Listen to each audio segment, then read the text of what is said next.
Good afternoon, everyone, and welcome to Shared Services and Outsourcing Week Live. My name is Heather King. I'm the Managing Director for SSON and IA in the Americas. Thank you so much for joining us, whether it's your first session with us right now or if it's your 10th session because you joined us last week as well. We're incredibly happy and grateful to have you today and every session that you participate in. So we are going to be listening to our Lunch and Learn panel, the C-Suite View on Business Services Reentry and Accelerating the Digital Journey. But before we jump into that panel, just a couple of things I wanted to make note. Number one, we have a sketch artist. If you were in our last session, you saw our sketch artist doing his thing. I just want to give you all a little taste of what it will look like in the future. It's a blank slate right now, but you can see it's just a little bit, Kent is our drawer extraordinaire. And at the end of the session, we will check in as well and see what he had to write down. He's going to be listening to everything our panel says and distilling it into a pictograph for you. And just so everybody knows as well, that is going to be available exclusively at Infosys's booth in our expo hall. So also everybody, please remember this session is going to have not only Q&A, but it's also going to have polls. So if you know where the chat box is, right next to my head in the Shared Services Week platform, there's a tab right next to that for polls. Our speakers are going to be speaking about whatever responses you give. So please make sure you take a look even now, open up the poll tab and start filling out the polls. All right, well, I'm going to jump right into it. We do have a little bit of a change because we had some technical difficulty. Hopefully we'll be able to fix it as the session goes on. But our Lunch and Learn panel right now is, our moderator is Kapil Jain, the SVP and Global Head of Sales and Enterprise Capability at Infosys BPM. We have Cheung, who is the Chief Procurement Officer for the World Bank, and Jacob Sapp, who's the EVP and Chief Administrative Officer of ASRC Federal. We are supposed to have one more panelist, but she's having some difficulties logging in at the moment. Hopefully she'll be able to join us in just a few minutes, but we didn't want to not get started with everybody waiting to log in. So Kapil, I'm going to let you take it away with this session. Thanks a lot, Heather. Thanks a lot, and welcome everyone to this virtual session. I hope I am audible. And I'll begin with some interesting stories that we experienced as we were getting into this pandemic, and hoping to see that we will be able to sustain the pace of change that we saw. I think if you had asked me this question in January, February, that whether operations can work remotely from home, outside of ODC, outside of office, the answer would have definitely been no. It is impossible. What are you asking? And guess what? Post the pandemic, we saw 95% of people working from home, every part of the world, within weeks. We were able to make it happen collectively, clients, service providers, the entire ecosystem. We saw phenomenal changes in terms of what we saw in terms of the adoption. And let me give you some examples. We were working with a client in financial services on credit card. All of us have credit cards on credit card approval process, which banks get. And predominantly the process was being run with people. And we had developed digital agents, but the client was not amenable, as well as the security IT department. They didn't want to give us the approval. So we were using 90% people and 10% digital agents. Post the pandemic, the approval came within weeks for us to use the digital agents. Became the primary. 90% of the work was being done by the digital agents and 10% by people, right? Similarly, for one of our other clients, both in telco and financial services, I think for inbound calls, they were 100% on voice. And obviously it was difficult to prioritize the calls. It was difficult to take the calls as people were trying to get to the new normal. We built digital agents, messaging platforms, and 40% of the work from voice moved to messaging. 40%. So imagine within weeks, the approvals were given and everything was done, and we moved on to the digital agents. The question that is that all of us are grappling with is that crisis always leads to people changing and adapting. The question is, will we be able to take the same pace, manage the same pace of acceleration that we saw during the crisis post-COVID, right? In the new normal, whatever we define as the new normal, which is what we will deliberate. we will also see whether we will be able to sustain the change. With this, I would like to introduce my key panelists. We have Sophie from Morgan Stanley. We have Jacob from ASRC Federal and Kenny Cheung from World Bank. So very diverse backgrounds, one from Wall Street, one institution that is servicing the developing countries, 180 plus countries, and one corporate which is servicing the government and the federal agents. So I think you would pretty much, I think it's a representative of the entire ecosystem, if you were to say. So I'll let the panelists introduce themselves and then we'll begin with the Q&A. We will also do some polling with the audience to understand what the jury is out there. And we will also leave some time for Q&A. You can post your questions and we will leave the last 10 minutes for Q&A.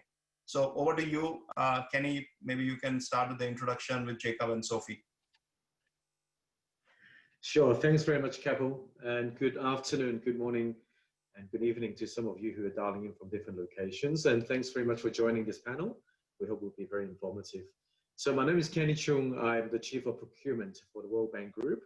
I'm stationed in DC, and we have arrangements across 140 different countries around the world.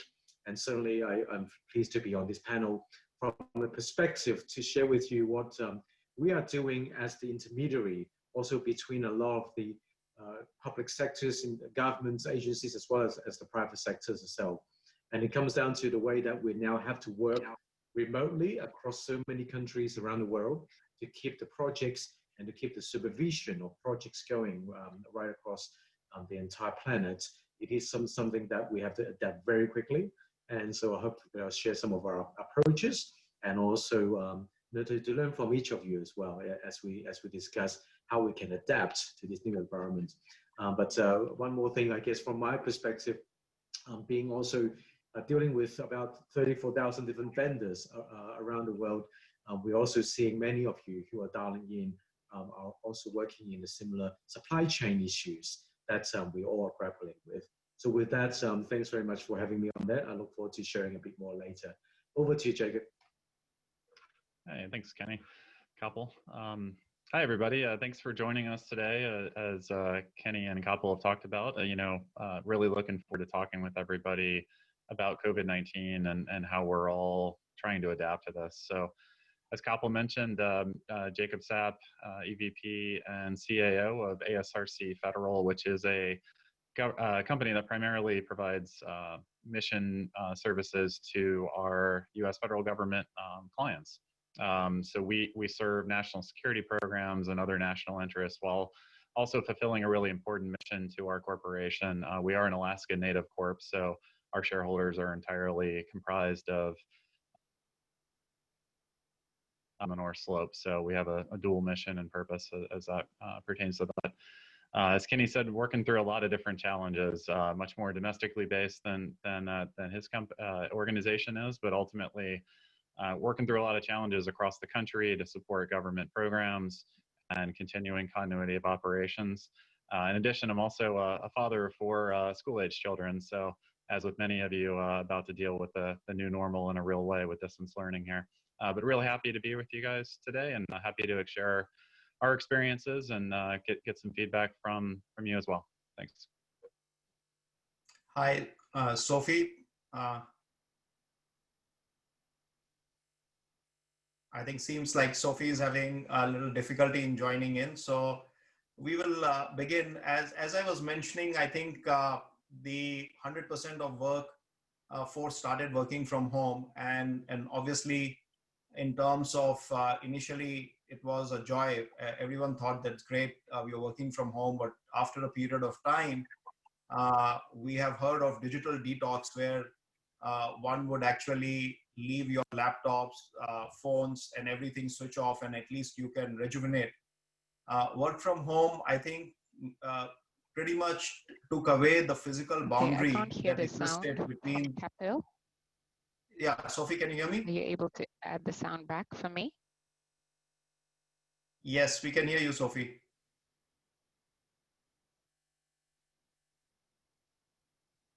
Sophie, you want to quickly introduce yourself?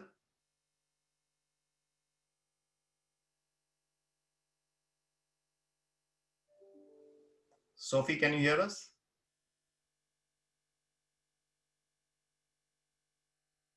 Green room, but I can't actually hear the sound. So can the technology guys see if they can connect me in? Okay, we can hear you. I think,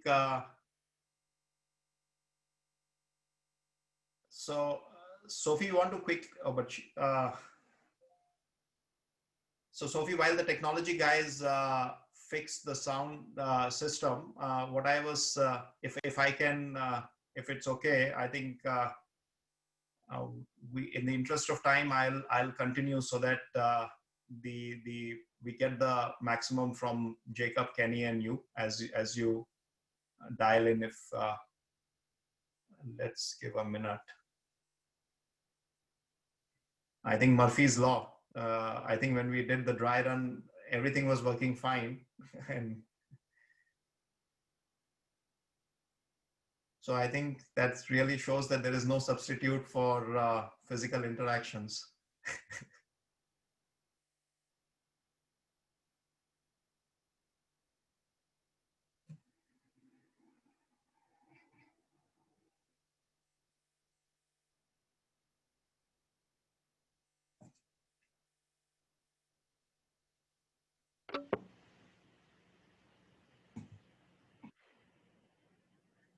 So I think let's get started. So I think what I was saying is that it became imperative for people in terms of the anxiety that people faced when they were working from home continuously. There was no social interaction.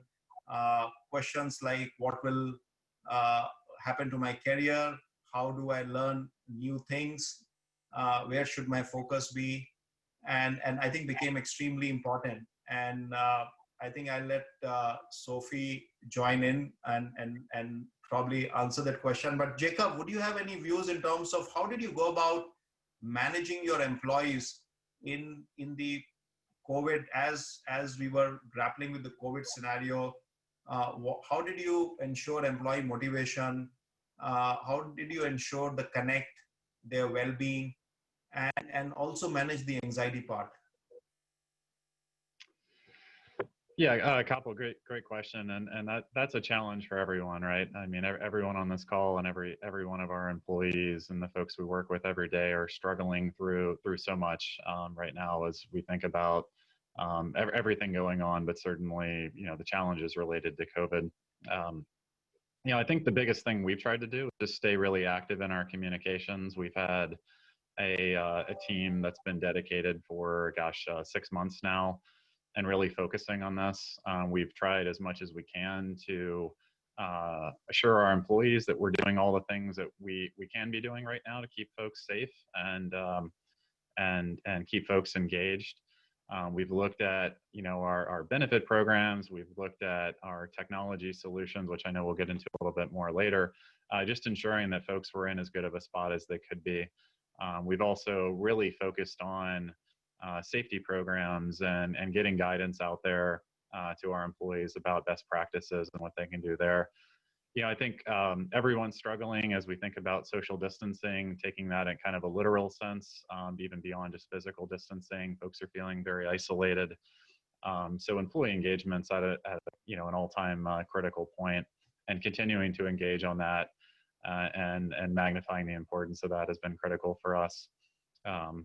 And so that's really what we've been focused on, to try to keep up employee engagement, try to interact with folks as much as possible, use the available technology we have in place, and really continue to drive home the importance of that. Okay, thanks, Jacob. I think before I ask the next question, I think let's do a poll with the audience. On what percentage of people will get back to work from office in the next 12 months? I think if I'll give about 10 seconds for the poll. I think the jury is still out that there will be 100% will never happen versus there are firms that have announced that for next 12 months. So I think it'll be good to get the audience poll.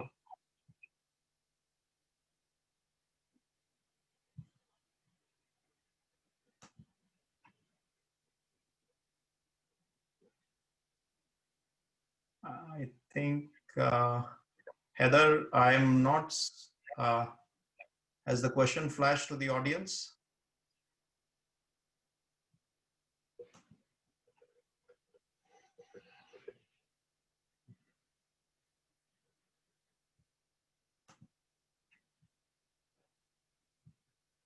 Well, we'll get the response from the audience. I think one of the things that we did on the employee motivation, and I think we've got employees across the globe, I think would be worthwhile to share, because we sort of represent a full world's GDP, because we work with clients in US, Europe, APAC, across different geographies, across different culture wars.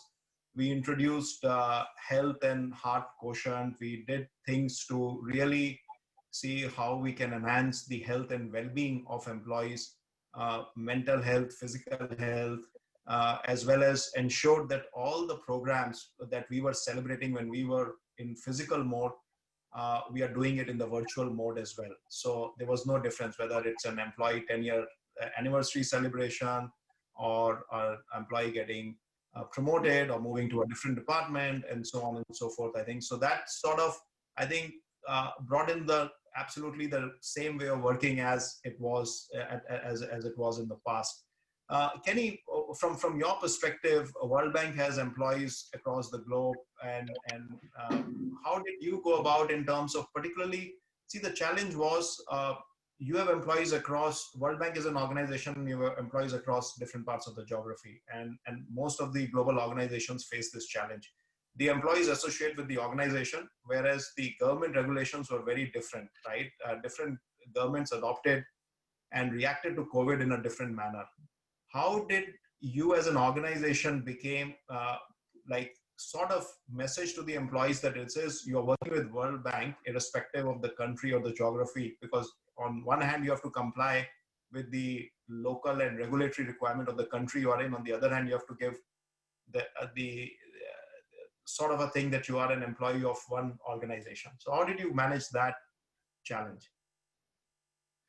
Well, good question, Kapil, and thanks for that question. And I think in some way, the post so-called COVID environment we work in doesn't really change the relationships we have with a local level with the country, because as an international organizations, we do have some privileges and immunities that keeps us as an arm's length so-called working arrangement with the local government, and therefore allowing us to operate as one World Bank group consistently, irrespective of the local jurisdictions.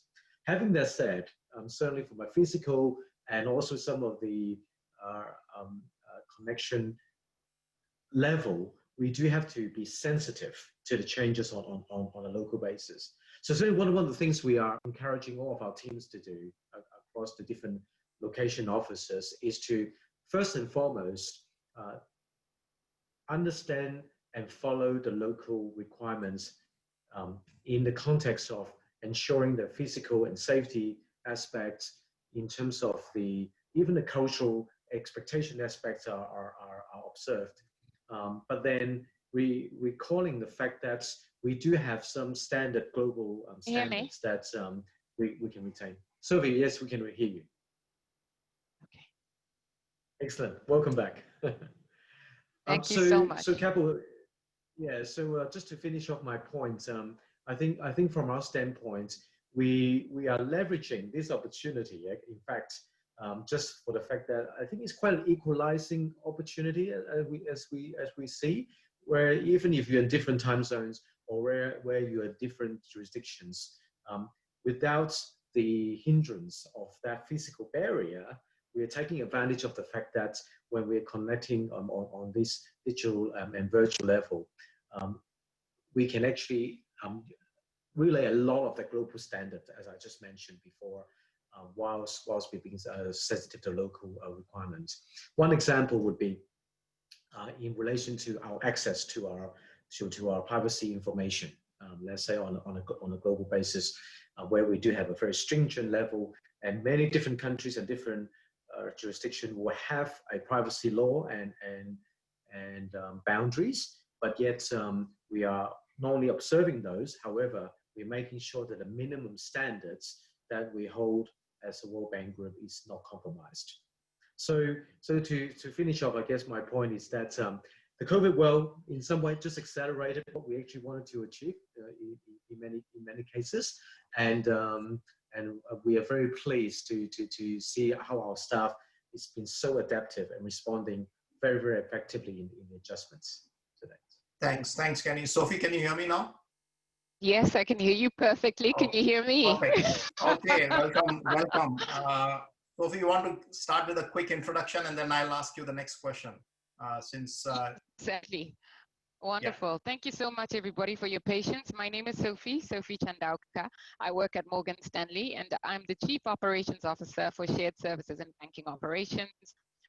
My position straddles the globe, and we were dealing very much with the part of the organization that has to make sure that, funds flow and trade settle. And so you can imagine the degree of sort of concern, right, about capacity to do that, both operationally and also making sure that people are safe, families are safe, and everybody who's invested in this as a professional, can see themselves moving forward as an organization, from a professional growth standpoint. So a lot for us to contend with in the last several months, but it's been a fantastic experience. Thanks, Sophie. Sophie, let me ask you a question. Financial services is a highly regulated industry, and when you were moving from an ODC to work from home, and like you said, the trade needs to settle irrespective of what happens because it's mark to market, and the raw material that you and your clients are dealing with is money. How did you go about managing the regulatory and compliance aspect of it? And how do you see it change as we get into the post-COVID scenario? Well, to be honest with you, I think, you always go into those BCP sort of tabletop exercises and they say, imagine everything wrong, right? This is not exactly the scenario that we had in mind, but I can tell you things that really worked for us, which we're enormously proud of. The first thing is, in all the work that we do, we have third parties that support our activities. And what we were able to do very quickly was talk to, whether it's our vendors or talk to our counterparties, in order to understand how they felt in terms of their own resiliency, where they may have had sort of exposures, and what we could do to help each other. And so in this specific instance, you really saw the sort of one team mindset play out very strongly, and which is what really allowed us all to pivot as elegantly as we did. From a regulatory standpoint, I think so much was happening real time that what governed success was largely transparency and disclosure, and being really honest about where you were as an organization, and staying in touch, I suppose, constantly, right, with those who are interested from an oversight perspective about how you are coping. So I would say fundamental to all of this was a lot of weekend work to make sure you could anticipate the course of the following week, transparency, and also strong alignment with our vendors and third parties. I think everybody worked and marched, right, in single order, which was incredible to watch. Leadership also comes into play here, right? So the capacity of our individuals in their dispersed locations to make the right judgment calls and to feel that they were empowered to make the right decisions without having the opportunity to confer with every single person that we would ordinarily do so. So it really shows, right, when a culture is ready for rapid pivot, because we had leaders up and coming who were able to make really good judgment calls at the right time and engage the right people. Mm-hmm. Absolutely. I think you said it right. The collaboration between the clients and the service provider increased substantially.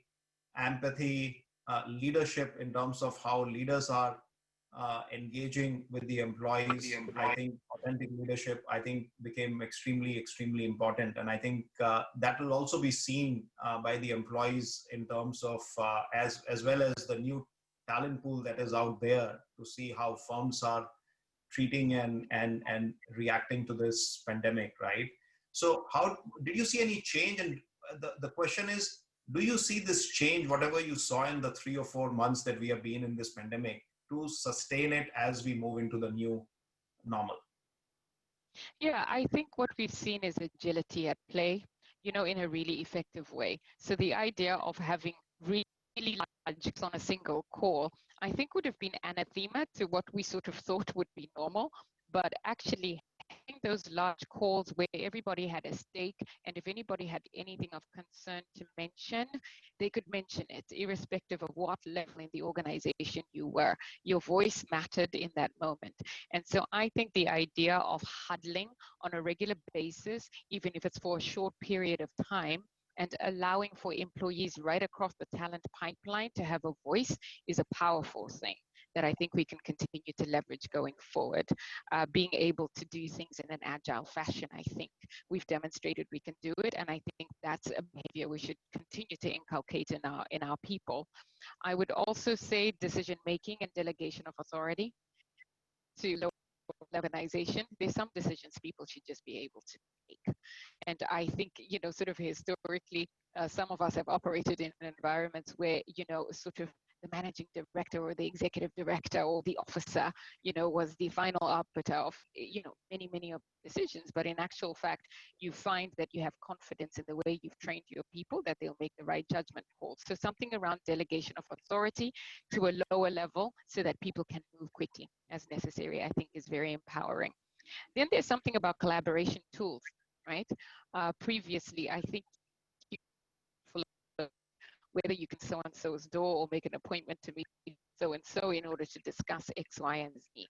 But now, because we've been sort of all adapting to using Zoom, using Symphony, using Slack, etc., I think accessibility of people and relationship building is going to become an easier thing, right?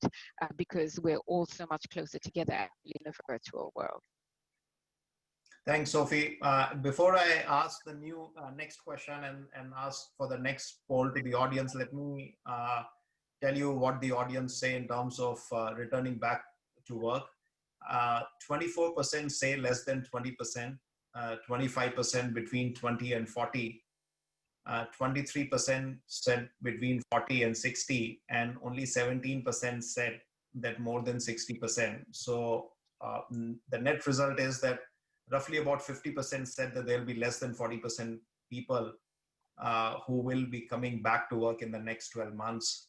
And 83% said less than 60%. So I think we definitely will be having the new normal where 100% of the employees will not come back to work. I think companies are talking about in terms of rotational policy, 3 days a week, 2 days a week, different employees coming on different days, and so on and so forth. So I think it's an interesting insight, not very much different what we believe and what is being said in by the academicians as well as in terms of what folks are saying.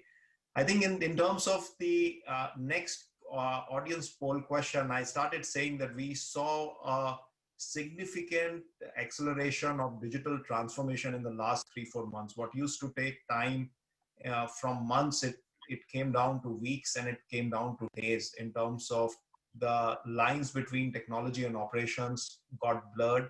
I think people were working together. Sophie spoke about collaboration. And I think it was really, I think that, look, the client is in the center of everything. Let's try and do what it'll take and service the customer. And I think a lot of it was driven by empathy because people were seeing casualties and it was all bad news around us. So I think all hands were on the deck.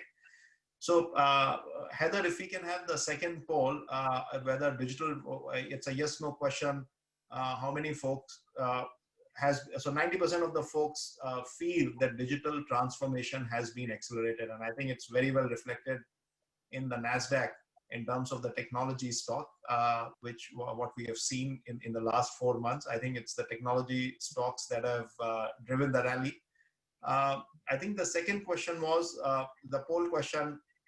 How many of folks think that the pace will continue post-pandemic, right? We all felt that it moved from months to weeks to days in terms of digital transformation, the decision-making. We have seen ourselves, what used to take approvals up to months and years, or we have not even got, we were able to get those approvals within weeks, right?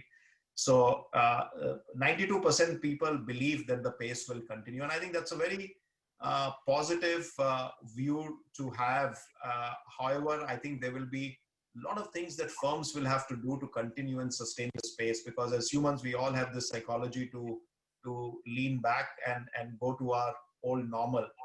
So let me ask you, Kenny, from your perspective, what are 2 or 3 lessons that you learned from the acceleration that we saw that you can leave so that clients or companies can bear that in mind, that yes, these are the things that they have to stay focused on so as to continue on the pace and not move to the old way of doing things? Yeah, sure, Kapil. I think 2 or 3 lessons in terms of this digital journey and how we're seeing what we call a great acceleration, right? In terms of adoption, as well as creative usage of digital means of transactions, in terms of communications, in terms of collaboration, just like what Sophie mentioned. It is something that I hope that the general community will see is something for us to keep it and build on it, rather than hoping that we're going to reverse back into any so-called old normal, if I can use that term. Because I think, a bit like what the PayPal did a white paper very recently about the fact that, let's say, electronic-based transaction has accelerated by about 3 years against their original prediction. We are seeing that right across the board, where this is not only just the new normal or what we call the next normal. In fact, this is now so-called the prerequisite for us to be able to work effectively cross-border, in virtual sense, to be able to come up to business and decision-making, also without that physical interaction.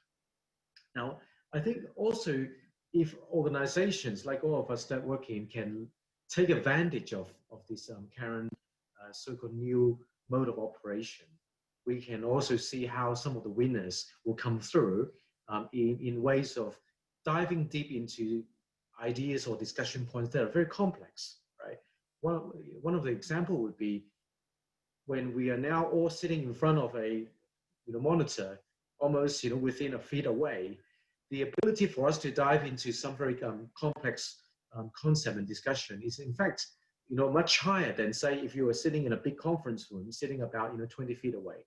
And what we find is that when we go into very detailed discussion and conceptualization of ideas, we're finding the engagement is much higher. People are all on the same page. They are screen shared and to ensure that everyone literally are on the same page. So if this new mode of operation is the new way of doing business, the way that we interact and transact with each other, we can only take advantage of that and explore areas that we may have to take maybe 3 to 5 years to get there, to leapfrog and get there much quicker. And finally, we also see the ability of all staff, right, and all of our offices around the world that are, some of them are so-called shy away from technology, and now seeing that it is part of their toolkits. Now, having that breakthrough means that adoption right across the board will only just be faster and only will be easier. We won't have any people preferring one manual paper-based approach versus someone who is much more technology savvy. So that equalization, like I talked about before, in normalization, which just means that we can collaborate in a much more cohesive and a faster fashion. Thanks, Kenny. Sophie, let me ask you a question. There is a question that has been asked from the audience. I think the question is, and I think due to the sensitivity of data and processes involved in the banking environment, how do you utilize automation? Which process utilize the automation features? And if you can also give some color commentary, you also saw the pace of change had accelerated, and what are the few learnings that you can give to the audience, particularly that are from financial services, would be helpful? Yeah, well, I'm struggling a little bit with the precision of the first half of the question, but certainly with regards to the pace of change and whether it will be sustained, which links to the second question, I definitely think that in terms of machine learning And in terms of automation, we will see, I think, a greater level of engagement and willingness, right, to do more. Because we've got to be front-footed, right, about what happens next. I think, as has been already mentioned, there was some reticence sometimes with, I guess, our veterans, the old guard, when it comes to technology and leveraging, clever ways of doing things going forward. But this crisis has certainly showed us that, if we can get comfortable with automation, to a greater degree, we can actually be front-footed about many of the activities that don't require human intervention, repetitive, activities that really could be done by a machine instead of a human being who we could leverage in much more valuable ways in the organization. In terms of sort of data, I do think, the point that was made earlier with regards to concerns from a regulatory perspective, the person who poses the question is absolutely right. If there's anything that I think we need to really think more carefully about, European Union has much tighter sort of regulations around data in particular.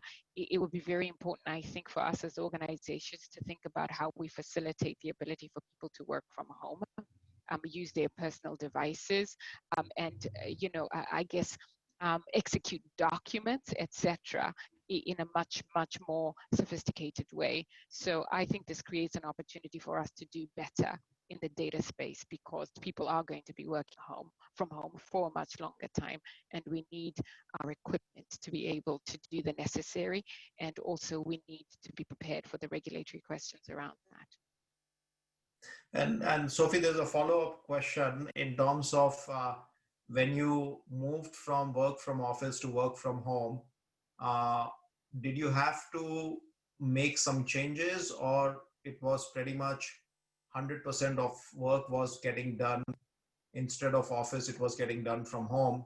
Did you have to bring some things back to the state side? Any of that color commentary, if you can give, in terms of how did, because financial services is a highly regulated industry. So were there any implications in terms of part of the work was getting done from home, not everything, and just to keep the lights on? But now we have been 4 months, so you can't just keep lights on for 4 months. No, you're absolutely right. Look, really basic, which is that a lot of the time we're not allowing for employees to be able to, for example, just print from home, right? And so we had to think through what are the protocols about for what reasons, how do we ensure that they can get rid of the work safe way, and how do we facilitate that, right, sensibly? So that's a really basic question. In terms of general infrastructure, I would say, a home PC isn't necessarily capacity to deal with some of the encryption requirements, right, that we have in a financial services institution.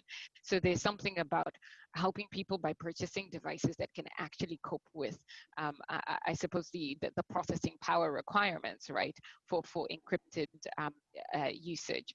Then I would say there's something about certain locations where the infrastructure isn't necessarily as reliable, as in other locations. So what was interesting from our perspective, for example, was colleagues in Glasgow, we found sort of Wi-Fi connectivity was quite a challenge, right, in certain locations where you wouldn't necessarily have thought that you might have an issue. And so there's something about, whether it's the dongles in certain locations, making sure that you support employees with increasing their bandwidth, and maybe that means going to a different data provider in their case, and also maybe they need a printer at home, etc. So there's some really basic things that we responded to relatively quickly, but there are some larger infrastructure concerns that actually have to do much with the local environment, local government, that will require further discussion in order for this to be sustainable in the long run. Yeah, Jacob, any views you have in terms of the security? Because I think while we can provide whatever security from a technology point of view, but there is still an element of risk, right? People can use their phones, which you don't allow in the ODCs and things like that, to take a snapshot. And I think, how did you manage it? And I'll give you a color commentary on how, from Infosys point of view, we managed the entire security aspect, as well as in terms of enhanced our awareness. to the employees, but would be good to get your color as well. Yeah, no, great question. So fundamentally, we have a lot of work we do for the government that's classified or otherwise sensitive, and just fundamentally we could not do that work off site, and so that those employees remain going on site every day and following the safety protocols we have there. But certainly the increases in malign activity combined with a lot of folks doing work remotely on their Wi-Fi, private or public Wi-Fi, runs a lot of risks. So our IT team in particular has been very nimble and active and responding to that. We have done everything we can in terms of secure sites and VPNs and what have you to try to stay in front of it. But it's going to be an ongoing challenge that companies are going to have to deal with from a just overall all the information that's now going to be flowing over different connections that weren't there in the past. So we, just like other companies, are trying to deal with those without creating too many headwinds that'll create challenges for employees, but certainly looking at best practices in terms of expanding MFA requirements or other things that allow us to have our information behind firewalls. So it's a challenge that will be ongoing for a long time. Yeah. Thanks, Jacob. I think we have a few minutes left. I think on the security and compliance perspective, there is no silver bullet. I think you can enhance the awareness. I'm sure there will be a technology that is getting tested and built, whereby if you're taking a screenshot or you're taking a picture of your screen, the camera in your laptop or in your machine captures it and sends it to your security department to see what was captured. And it's not very far away. I know today it may sound that, look, how will that happen? Because the computing power and things like that, but believe me or not, that will come into play. And once that comes into play, then I think the risk of someone capturing the information, I think should also go away. I think one of the questions, we have seen a trend of physical boundaries getting more and more stronger, countries becoming more and more protective about in terms of where the demand is, where the supply should be. With this entire digital workforce, with this entire virtual workforce and boundaries getting eliminated, the consumption of services in terms of where it's happening versus where it's getting serviced from, how do you think the entire regulatory aspect will come into play in terms of the VAT, the government requirements, who get taxed, where, how? I'm sure that's a huge, today it was very clear that, look, you're working in an ODC, India, you're working in India, or you're working in Poland, and you're consuming services in the United States. But with this virtual environment, you could be operating from anywhere, right? Your home could be you could be sitting in France. You are a Polish guy delivering services for United States. What tax, what regulatory environment you would be subjected to? I'll leave it open to any of my esteemed panelists. Jacob, Kenny, any one of you or Sophie have a view, I think, and I think we have just 60 seconds left, so quickly, and then maybe we can, I don't think we have time for any more questions, and then I think we'll leave it for the audience, because there are many questions that have to be answered as we go through and navigate through this pandemic. Yeah, Kapil, I would just say quickly, you talked about the stock market earlier. I think the labor market's also a big piece of this, and people are going to expect that we're not going to just tell everyone, hey, whenever we get past this pandemic, you need to be back in the office. So, work from home versus work from anywhere is going to continue to be a big thing, whether you're domestic or international, and helping employees solve those challenges that allow them to have the maximum amount of flexibility is something that we're all going to have to take on as companies and leaders. Yeah. I think broadly we covered the talent aspect of it in terms of what the talent expectations and managing the talent, the regulatory and the compliance aspect, as well as on the how do we sustain the acceleration in the new normal. And with this, I would like to thank all my panelists, Jacob, Sophie, Kenny, and thank you very much. Heather, over to you. Extremely interesting session, and the audience poll that we got, I think, was very insightful. So Heather, over to you. Thank you so much, Kapil, and thanks to our entire panel. It's clearly not enough time for all of those amazing opinions. If you are interested in asking them any questions that you didn't get to ask, please go to our speaker page on the SSOW digital platform. You'll be able to find them under our speakers, and you can send them a message. I'm sure that they will be happy to respond. I do want to remind everybody that there's a sketch. I'm not going to check in with the sketch artist because we don't really have time. We want to jump into our demo sessions, but our sketch artist was sketching through the entire session, and that sketch will be exclusively available at Infosys's booth in the exhibit hall. The expo hall is open. It's open from now till 3 o'clock today, tomorrow, and Wednesday. And in 8 minutes now, I want everyone to head over to our demo sessions. Our demo sessions is where you're going to see our sponsors demo some of their products just for a couple of minutes apiece. And the demo sessions have an exclusive $500 raffle that you have to go to the demo session to be able to get. And then going to a demo session gives you the ability to win one of the sponsors' raffle prizes on Wednesday, and that is the only way you can get any of these prizes. However, I do want to announce we have one special prize from our friends at JPD Financial. That is a booth visitation prize. So they are raffling off. They're also going to be in our demo session in just a minute, but there is also an exclusive special prize from JPD Financial for visiting their booth. If you visit their booth in our expo hall, you are entered to win an exclusive $200 raffle prize. So please make sure you go there as well. All right, everyone. So we are going to go to our demo sessions in just 7 minutes now. And then our sessions will resume at 2:45 with our fireside chat, AI and business services for dummies. But first, go into the SSOW digital agenda, click on our demo sessions, choose whichever one you want, A or B, make it easy. If your name is A to M, go to room A. If your name is N to Z, go to room B. Tomorrow you can do the reverse. And I will see you in room A in just a couple of minutes. Thanks so much, everybody.